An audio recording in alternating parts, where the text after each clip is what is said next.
Well, welcome back to another important update on Archmage Rises, the greatest role-playing game ever made. Because if it isn't, we're wasting our time and we're wasting yours. We're going to give you an update on the game. We've got some gameplay stuff to show. We're going to talk about the schedule and our release date. We're going to talk about some of the inspiration going into Archmage Rises, and then we get to your fan feedback. So, let's get going.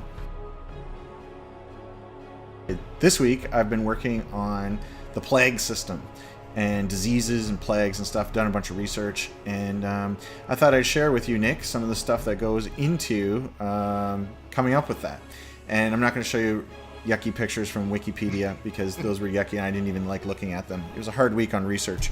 But I wanted to investigate what other role-playing games have done as far as diseases and plagues and catching them, getting better from them, the kind of items they have and whatever, just to see if there's anything there for Archmage Rises. So first I want to show you, this is a D&D 3.5 or 3 game supplement. So this gives you like a whole campaign, and it says it's for characters 6 to 12, the Red Hand of Doom. And I gotta say, this is a very good one.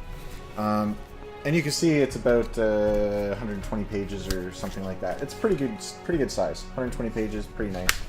Okay, so that's kind of a regular D&D campaign book. Then this one, Keep on the Shadowfell. This is the first one to come out for 4th edition. It actually included a quick start of the 4th edition rules, and you can see from the size, it's about 80 or so pages or something like that. Okay. This is Ptolus. Ptolus is 800 pages of D&D 3.5 or D20 campaign setting.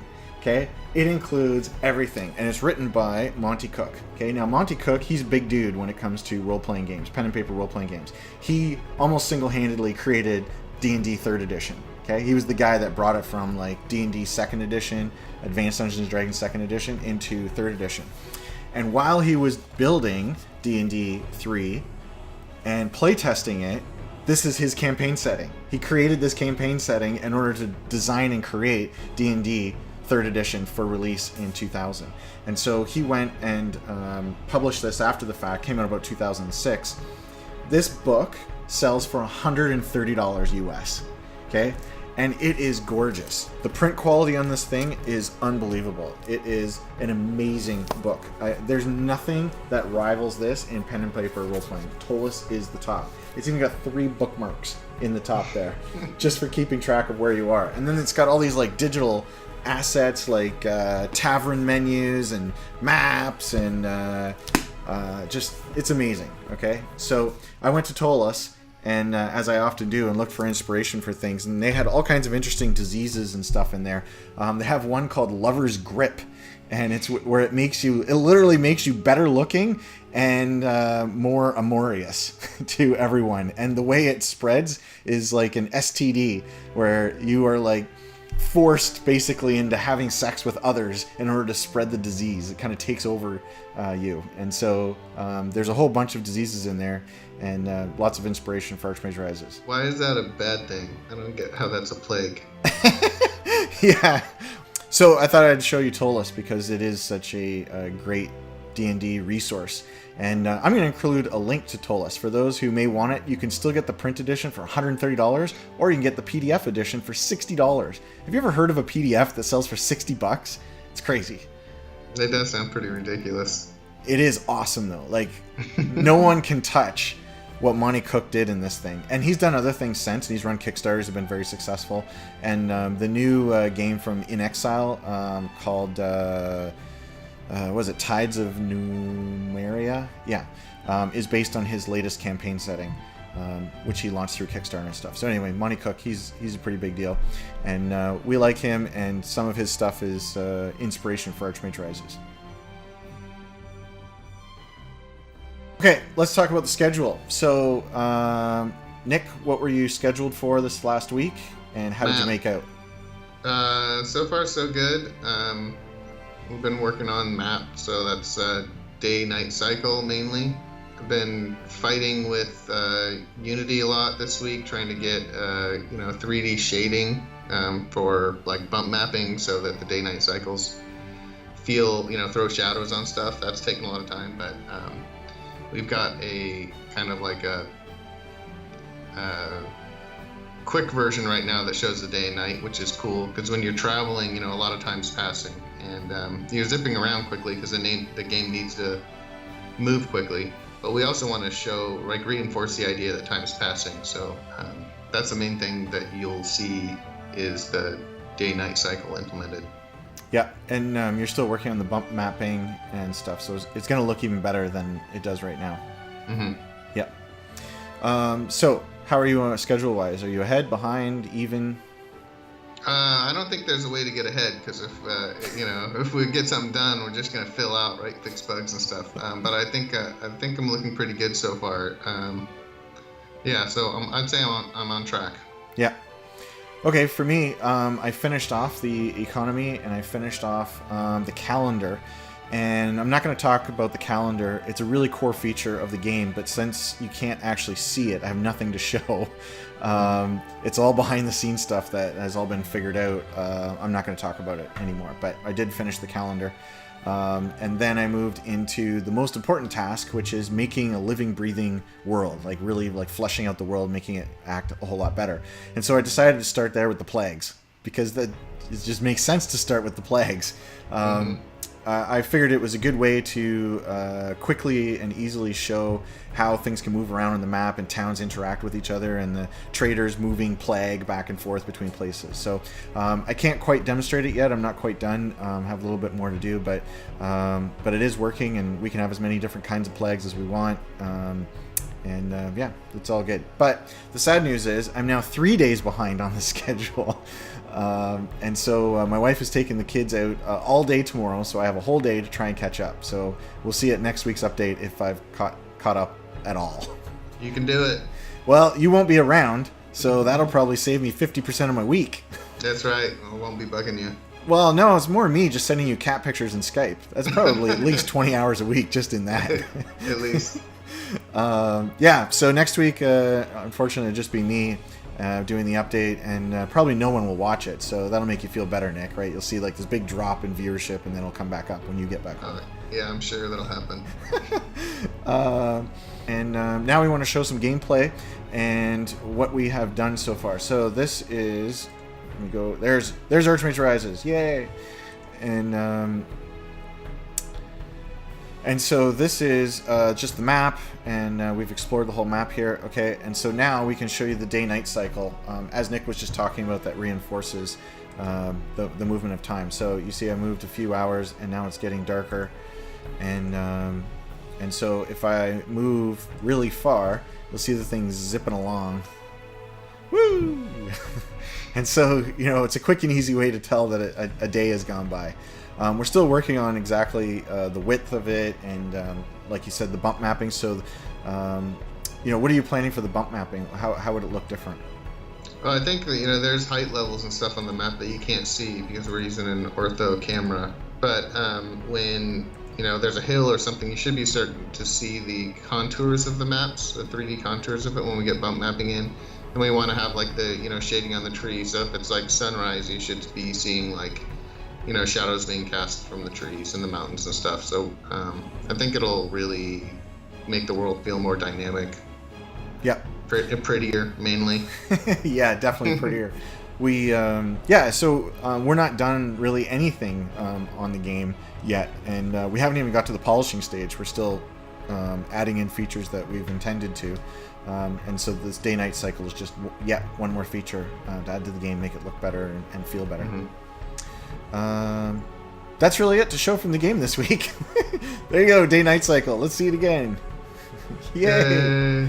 And we're going to make the time of day matter as well. So you get to a town, maybe certain people are in different locations based on the time. It's not terribly fun. You go there and you want to sell something and the place is closed and you got to wait around. That's not really fun. I did a lot of that in Fallout and Skyrim. So we're going to do something kind of better than that, that's faster and easier playing. But I do like the idea of traveling at night, right? If I'm going along the road at night, then that should mean something versus traveling in the day. So we don't know specifics on that yet, but we want to make it meaningful. Mm-hmm. Anything else to say about that, Nick? No, I just want to agree with you that like the idea of having to go into a menu and say wait a certain amount of time, I think is kind of, I don't know, it slows down the play. So maybe if we had something like, you want to go to a shop and it's closed and you click on it and then it'll just tell you, just wait till it's open. It should be fast playing. One thing about the day-night cycle is it does allow you to, say, break into people's homes or that kind of thing, right? Like by having the people actually move around and whatever. So if you want to be a punk, a little jerk in the game, then the day-night cycle will help you. Right. And then also like things like city gates are closed at night. So if you're approaching the town at night, then you might have to sneak in, or you could just wait around. Yeah. So there'll be a bunch of things.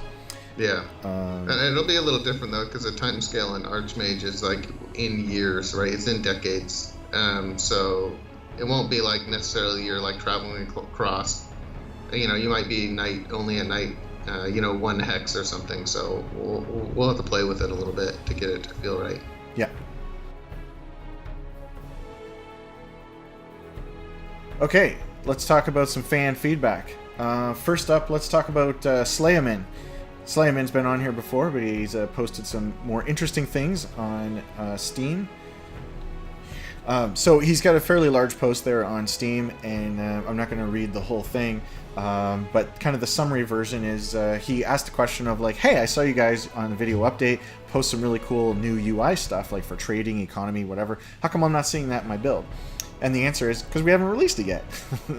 And I guess, sorry about that wasn't clear that we were showing things that are not yet released. And so, the day-night cycle that we just showed you is not yet released. We'll let you know when we're doing a release. So in general, these video updates are showing things that are to come, not things that are already out there. Sorry about that confusion. He also asks about random encounters being based on the simulator. So he's referring to like the caravan or AI traders that are moving from one town to another town. Does that matter? Is there something that residual that's left behind from that the player can encounter? And he gave the example of, say, he encounters bandits and he like runs away, goes home, right?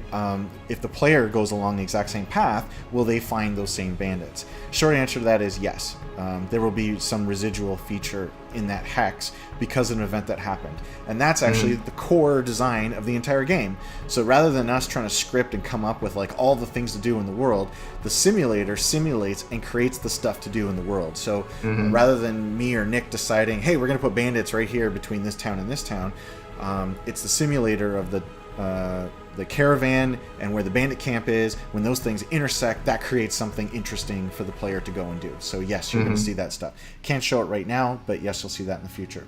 The next thing he asked was in the economy update, he was asking, hey, are there like sneaky ways for me to make money? Say, for instance, I'm making swords, and I go to a lord and say, hey, you want to buy 10,000 of my swords? He's like, I don't really need them right now. So then I get somebody else to send an army against him. Now suddenly he wants to buy my swords. So the short answer to that is yes, you can do that kind of stuff. That's exactly what we're designing into the game, to create these NPCs that have real responses. They know what's going on in the world, and you can manipulate them based on true information and based on false information, like rumors and such. And so that's a sneaky way to make money.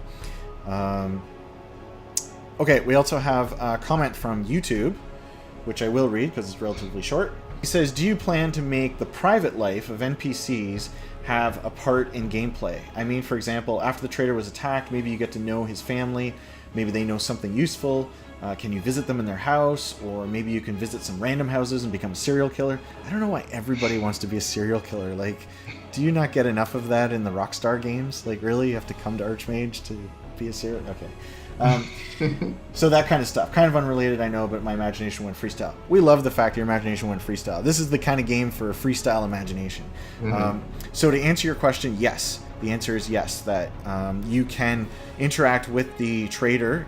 Like, say he's hurt, he's in the healer place, and you can find out who his family is. You can go and visit his family. And we were just building, I just built some of that functionality today, actually this morning, that allows you to go and literally visit every single family in a town. And so if you want to be the serial killer that goes and kills every family in the town, then yeah, I guess you can do But if you want to be the kind of person that goes and gives confectionaries and wonderful baked treats to everyone in the town, you can do that too. Okay, Santa Claus. Yeah, that's right. You can be the Santa Claus of your RPG. He had another question, which was, is there any kind of magic for interaction with the NPCs, like hypnosis, mind reading, that kind of stuff? And the answer is yes. We haven't designed out all of our spells. We currently have Arcane Insight, which is kind of like a mind reading spell.